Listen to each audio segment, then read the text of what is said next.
नमस्कार। जरा सोचिए एक ऐसी जगह के बारे में जहां बड़े बड़े साम्राज्य टूट जाते हैं और वहीं से एक नई दुनिया जन्म लेती है।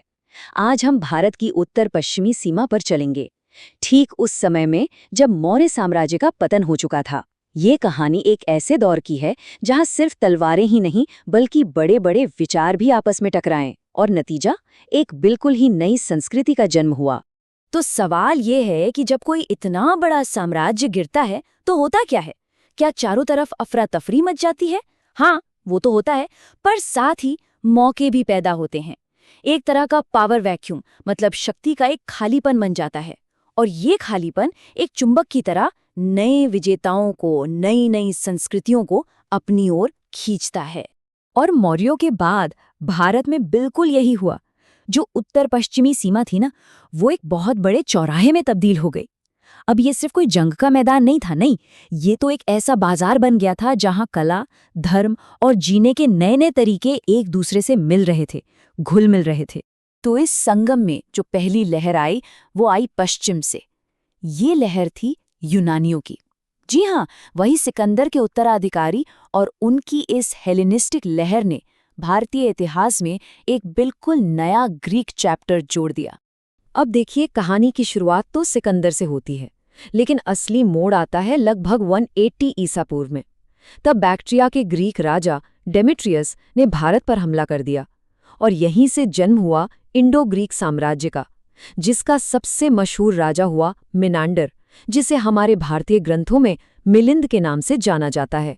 और जानते हैं, यहीं पर कहानी एक बहुत ही दिलचस्प मोड़ लेती है। मिनांडर, जो एक यूनानी राजा था, उसने बौद्ध धर्म अपना लिया। और ऐसा हुआ कैसे? बौद्ध भिक्षु नागसेन के साथ उनकी एक लंबी गहरी फिलोसॉफिकल बहस हुई। उनकी इस पूरी बातचीत को मिलिंद पन्नों यानी मिलिंद के प्रश्न नाम के ग्रंथ में आज भी पढ़ा जा सकता है। सोचिए, दो संस्कृतियों के बीच विचारों का कितना जबरदस्त आदान प्रदान था। ये जो कल्चरल मिक्सिंग थी ना, इसका सबसे साफ सबूत उनके सिक्कों में मिलता है। कमाल की बात है, उन्होंने बायलिंगुअल सिक्के बनवाए, मतलब एक तरफ ग्रीक भाषा और दूसरी तरफ खरोष्टी लिपि में उस वक्त की लोकल भाषा पाली। ये सिर्फ एक सिक्का नहीं था, ये तो दो दुनियाओं के मिलन का एक जीता जागता प्रतीक था। और ये भी दिखाता है कि वो भारतीय संस्कृति का कितना सम्मान करते थे। अच्छा, यूनानियों के बाद अब एक और लहर उठी। ये आई थी मध्य एशिया के बड़े बड़े मैदानों से। ये लोग कौन थे? ये थे घुड़सवार योद्धा, जो अपने साथ सिर्फ हथियार ही नहीं बल्कि शासन करने के नए सिस्टम और एक बिल्कुल अलग तरह का लाइफस्टाइल लेकर आए। ये थे शक, मध्य एशिया की एक सीथियन ट्राइब। असल में ये लोग घुमंतू चरवाहे थे, लेकिन धीरे धीरे इन्होंने इंडो ग्रीक्स को यहाँ से हटा दिया और पूरे उत्तर पश्चिम भारत पर अपना कंट्रोल जमा लिया। शकों ने ना गवर्नेंस का एक बड़ा ही एफिशिएंट सिस्टम शुरू किया, जिसे क्षत्रप सिस्टम कहते हैं। इसमें होता क्या था कि वो अपने इतने बड़े साम्राज्य को छोटे छोटे प्रांतों में बांट देते थे और हर प्रांत पर एक मिलिट्री गवर्नर को बिठा दिया जाता था, जिसे कहते थे क्षत्रप। और ये मॉडल इतना कामयाब रहा कि बाद में आने वाले कई साम्राज्यों ने इसे अपनाया। अब शकों का जो सबसे फेमस राजा हुआ रुद्रदामन प्रथम, वो सिर्फ एक योद्धा नहीं था। उसका एक मशहूर गिरनार शिलालेख है जो बताता है कि उसने मशहूर सुदर्शन झील की मरम्मत करवाई और जैसा कि शिलालेख में लिखा है, उसे और भी सुंदर बना दिया। इससे पता चलता है कि ये जो नए शासक थे, ये सिर्फ राज नहीं करना चाहते थे, बल्कि यहाँ के लोगों की भलाई और डेवलपमेंट में भी इंटरेस्टेड थे।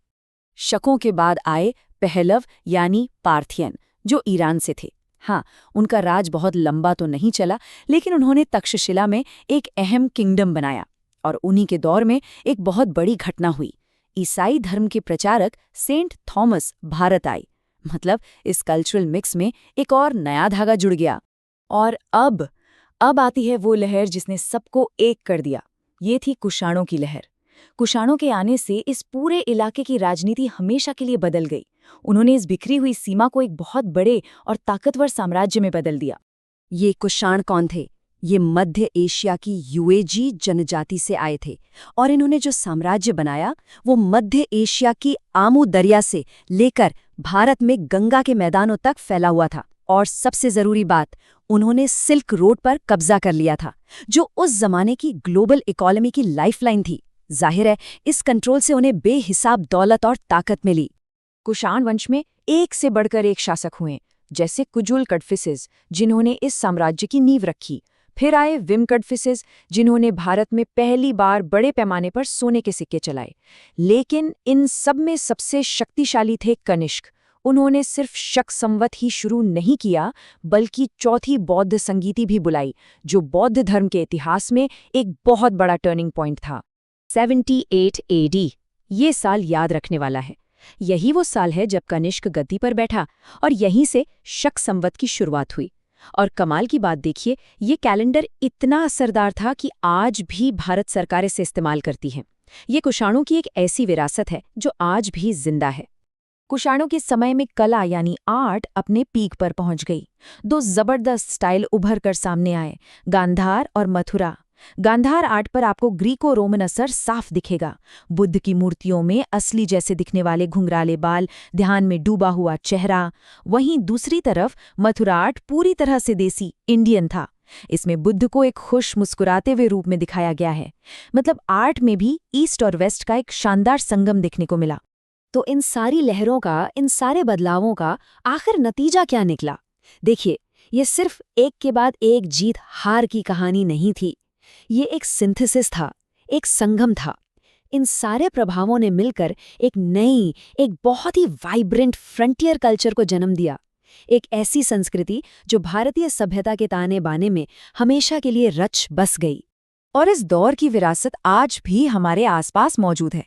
बेहतर घुड़सवारी, पगड़ी और पतलून जैसे कपड़े, क्षत्रप जैसा एडमिनिस्ट्रेटिव सिस्टम और हाँ, पक्की ईंटों का इस्तेमाल, ये सब उसी दौर की देन है। और शायद सबसे बड़ा योगदान था महायान बौद्ध धर्म का उदय, जिसने आगे चलकर पूरे एशिया पर अपनी छाप छोड़ी। तो सैकड़ों सालों के दौरान ये जो बाहर से आई ग्रुप्स थी, ये सिर्फ हमलावर बनकर नहीं रह गए। नहीं, वो धीरे धीरे भारतीय समाज में खुल मिल गए, यहीं का हिस्सा बन गए।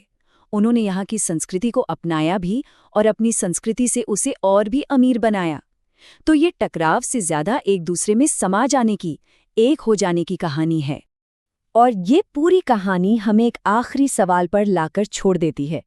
क्या बॉर्डर्स या सीमाएं सिर्फ लोगों को अलग करने के लिए होती हैं, या फिर ये वो जगहें हैं जहां अलग अलग संस्कृतियां आकर मिलती हैं और कुछ बिल्कुल नया बना देती हैं? भारत की उत्तर पश्चिमी सीमा का इतिहास तो यही बताता है कि अक्सर सबसे क्रिएटिव चीजें वही जन्म लेती हैं जहां दो अलग दुनियाएं आपस में टकराती हैं।